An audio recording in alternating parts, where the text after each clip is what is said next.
Waalaikumsalam warahmatullahi wabarakatuh. Kita akan masuki untuk ujian pada kali ini. Bu Azizaton, Ya, Bu. kemarin waktu membuat modul ajar, materinya apa, Bu? Materinya adalah Al-Quran dan Sunnah sebagai pedoman hidup, terutama dalam Quran Surat An-Nisa ayat 59 dan An-Nahl ayat 64. Oke, itu materinya. Kemudian metode yang dipakai, Ada PPL eh, dan tutor sebaya, Bapak. menggunakan PBL dan tutor sebaya. Iya, Bapak. Nah, sekarang kalau itu dijadikan sebagai judul PTK, nanti judulnya jadi gimana? Judulnya Implementasi Model Pembelajaran PBL untuk Hmm. meningkatkan hasil belajar siswa pada materi Al-Quran dan Sunnah sebagai pedoman hidup, Quran Surat An-Nisa ayat 59 dan An-Nahl ayat 64, siswa kelas 7 tahun pelajaran 2023-2024. Nah, terus Ini langkahnya gimana coba? Langkah-langkah. langkah-langkahnya, pertama saya membagi dalam satu kelas itu menjadi 4 sampai 5 6 kelompok. Yang pertama kelompok 135 dan kelompok 246. Kelompok 135 itu akan membahas tentang surat An-Nisa ayat 59. Kemudian yang kelompok 246 memahami tentang surat An-Nahl ayat 64. Kemudian tutor sebayanya itu nanti dari setiap kelompok akan salah satu, karena ini saya membagi dalam setiap kelompok ada siswa yang sudah bisa membaca. Nah, dalam satu kelompok ini salah satu akan menjadi tutor sebaya untuk membaca dan teman-teman yang lain menirukan untuk membaca dari surat-surat yang sudah saya bagi baik Anisa maupun An-Nahl. Ngoten, Bapak. Nah, jadi kalau itu PTK, PTK itu kan apa yang dipakai harus muncul Iya, dalam judul. nggih. Maka judulnya tutor sebayanya harus muncul. Itu gimana kalau ada tutor sebayanya dimunculkan? Berarti penerapan metode PBL dan tutor Ya. sebaya Hmm. dalam meningkatkan hasil belajar siswa dalam materi Al-Quran dan Sunnah sebagai pedoman hidup, Quran Surat An-Nisa ayat 59 dan An-Nahl ayat 64, siswa kelas 7 tahun pelajaran 2023-2024. Oke, ya. Jadi Gitu, Bapak. masih masuk karena PBL dengan tutor sebaya itu masih bisa dilakukan karena PBL kan. Bapak, ngaten. Oke. Nah, terus materi siklus pertama apa, Bu?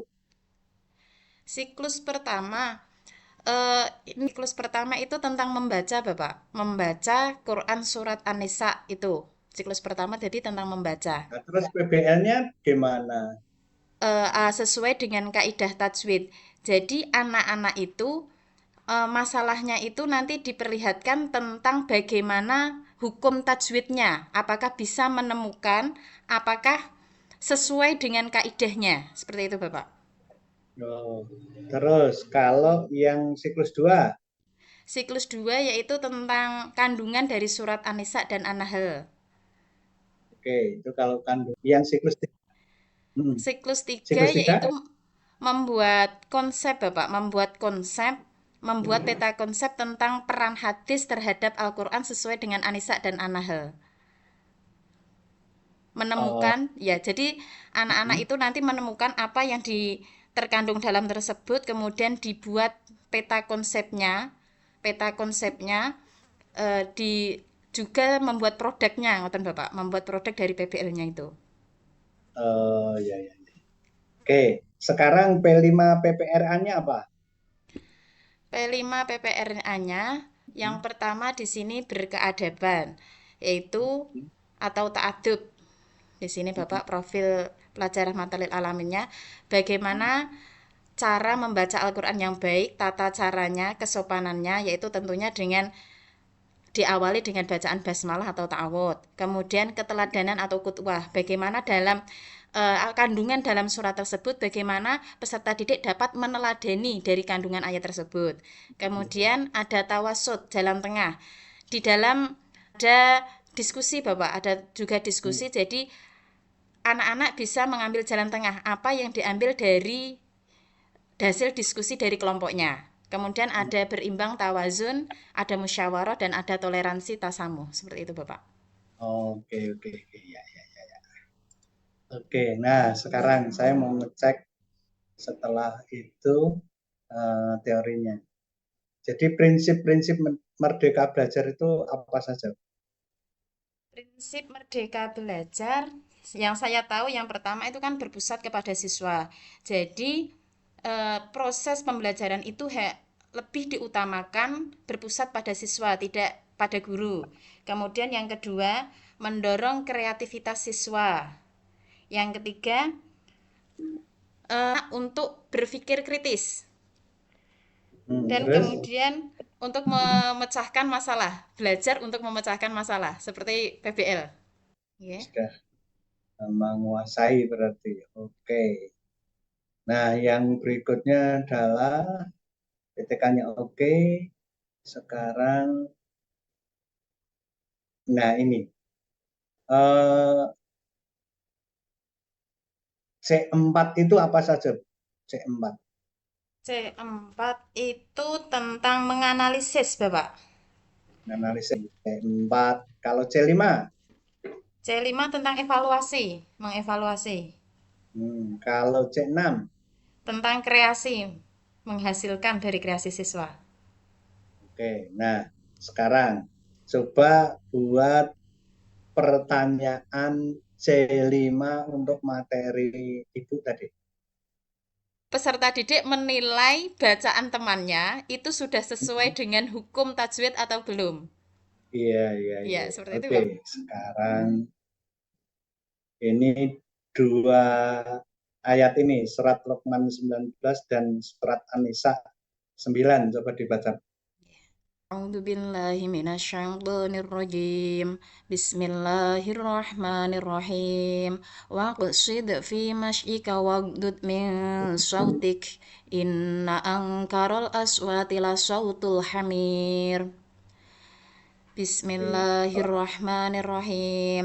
Wal yakhshal ladzina law taraku min khalfihim dzurriyyatan dhi'afan khafu 'alaihim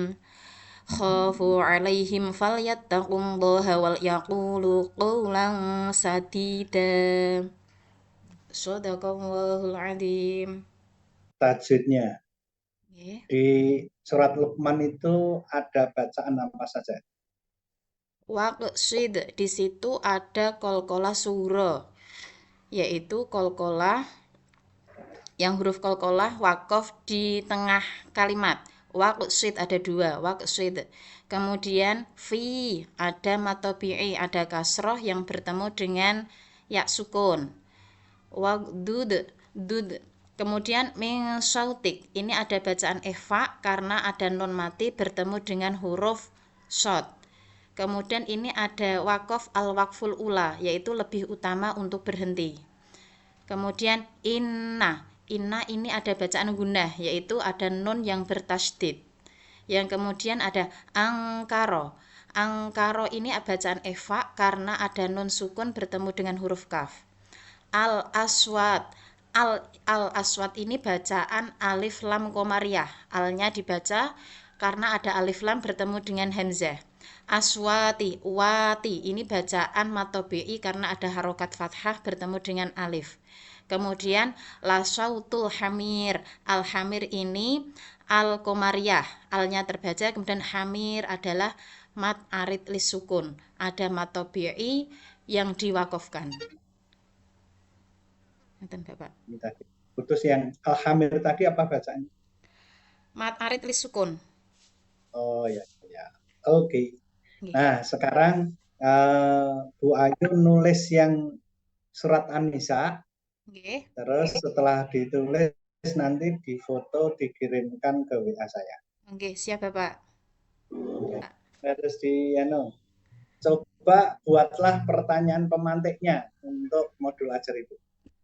Pertanyaan pemantik. Yang pertama, siapa yang sudah pernah membaca Al-Quran? Terima kasih Bapak atas waktunya. Semoga apa yang saya dapatkan hari ini bermanfaat dan khususnya untuk saya semoga dapat menjadi pembelajaran lebih baik lagi. Terima kasih. Wassalamualaikum warahmatullahi wabarakatuh. Waalaikumsalam warahmatullahi wabarakatuh.